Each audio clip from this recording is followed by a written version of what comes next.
Une espèce de James Bond à la Riken. Ou alors un Jason Bourne. Ouais, enfin oui, non, c'est ça, mais sans être ça en même temps.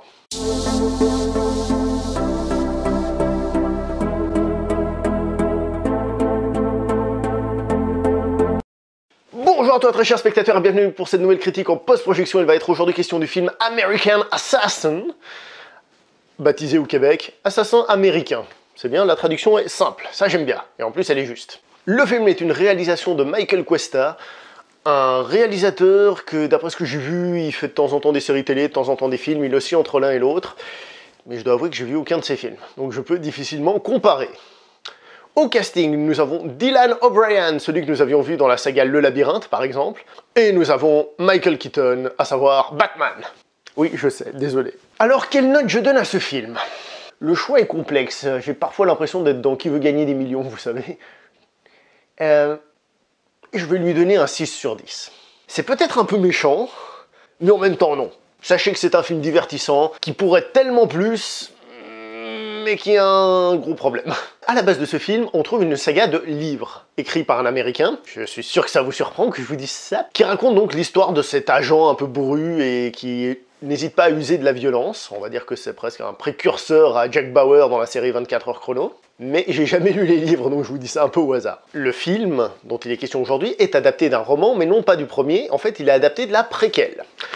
Je profite pour dire que une préquelle, c'est fait pour être vu ou lu dans le cas d'un livre après l'œuvre, on va dire, principale, ou l'œuvre originale. Parce que tout comme une suite, les gens qui font cette suite partent du principe que vous avez vu le premier pour voir la suite, ils vont continuer les histoires. La préquelle, c'est pareil. C'est-à-dire, ils partent du principe que vous comprenez ce qui se passe dans le film. Ils partent du principe que vous savez où ça va arriver, et donc ils jouent là-dessus. Alors ça, c'est pour certaines personnes que j'avais entendu dire qu'il fallait voir la prélogie de Star Wars avant de voir les Star Wars originaux, c'est n'importe quoi. Une préquelle, c'est fait pour être vu après. Mais ça tombe bien, ici, ils ont fait le film avant, donc niveau cinématographique, on regarde le film, et puis c'est tout. Je dois vous avouer que je me suis fait avoir par la bande-annonce de ce film. Je me suis fait avoir comme un bleu. Alors, comment vous dire ça sans spoiler? Alors, la première partie qui est racontée dans la bande-annonce, ça je l'avais vu. Par contre, dans la deuxième partie, je pensais que le personnage allait faire un peu cavalier seul, qu'il allait partir, et puis que du coup, la CIA allait essayer de l'arrêter, etc. Un peu comme Jason Bourne d'ailleurs, pas dit que ça allait être très original, mais qu'il y aurait un côté plus humain, un côté plus relationnel entre ceux qui le poursuivent et l'agent et tout ça. Et tout ça on s'en fout parce que c'est juste absent du film, c'est moi qui ai mal compris la bande-annonce.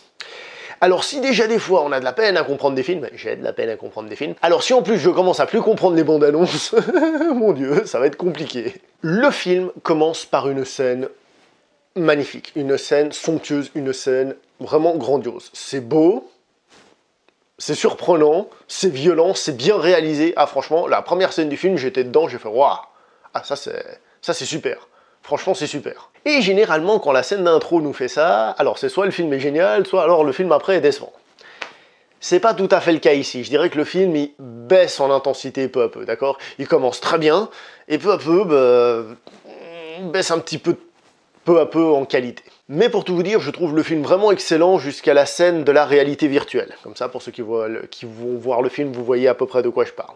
J'ai trouvé vraiment très bien réalisé, l'histoire intéressante, mais à chaque fois ça baisse. Donc il y a la première partie, dont la scène d'intro que j'ai trouvé géniale, ce qui se passe juste après c'est sympa, puis tout ce qui mène à la scène de réalité virtuelle, à chaque fois un tout petit peu moins intéressant parce qu'un peu plus conventionnel à chaque fois. Et là où ça fait work, là où ça descend méchamment, c'est le moment où on découvre le vrai méchant du film. Oh mon dieu. Oh my god. Oh, il est horrible ce méchant, il est horrible. C'est un méchant lambda passe-partout qu'on a déjà vu 4 millions de fois, qui enlève en plus tout l'aspect politique qu'il pourrait y avoir derrière, tout l'aspect critique sociale qui aurait pu être intéressant. Enfin, critique sociale, critique du terrorisme et tout ça. Et il y a tout qui est balancé par terre comme ça, bam. Et en plus, vous savez, il a ce côté qu'ont certains films, comment dire ça sans spoiler, vous savez, ce côté où il faut que le méchant soit connecté par le hasard de l'univers à l'histoire du personnage principal. Vous voyez un peu le délire? Ouais, non, franchement là, pour moi, ils ont tout raté. L'idée était intéressante, mais dès qu'on nous introduit le méchant, il n'y a plus rien. J'ai trouvé qu'il n'y a vraiment plus rien. C'est très décevant. Je tiens à préciser que j'ai vu ce film en VF. La VF ne m'a pas l'air bonne du tout. Je connais pas la VO, mais elle m'a pas l'air bonne du tout. Et je dois avouer que la voix qui fait le méchant est insupportable, ça surjoue, c'est horrible, c'est dégueulasse.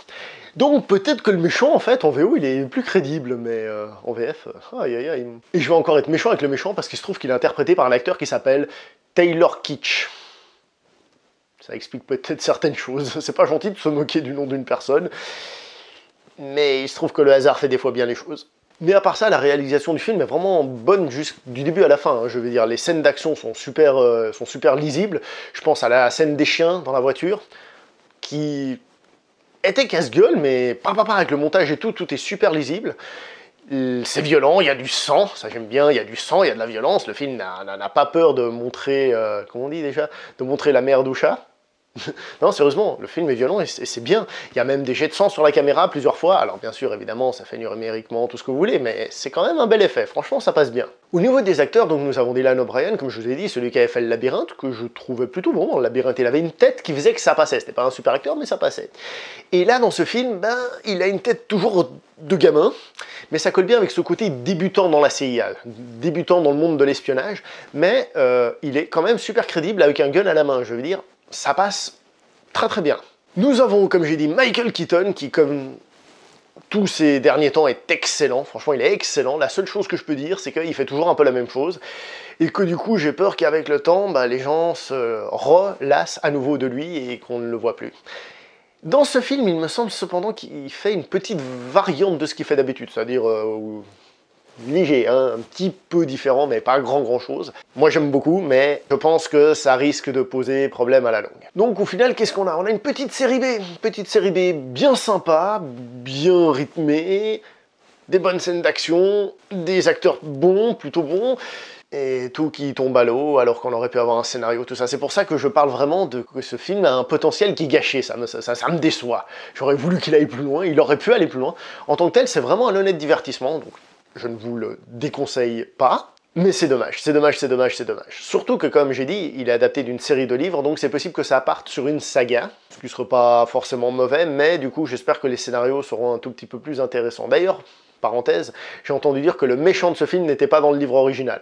Ceci explique peut-être cela. Quoi qu'il en soit, je lui donne un 6 sur 10. Bon bah voilà, c'est tout de cette petite critique en post-projection. J'espère que le film va quand même vous intéresser, peut-être pas au cinéma, mais que vous allez y jeter un coup d'œil parce qu'il est pas mauvais. Donc sur ce, comme d'habitude, portez-vous bien, brossez-vous les dents et on se voit pour une prochaine vidéo. Hasta la vista, baby!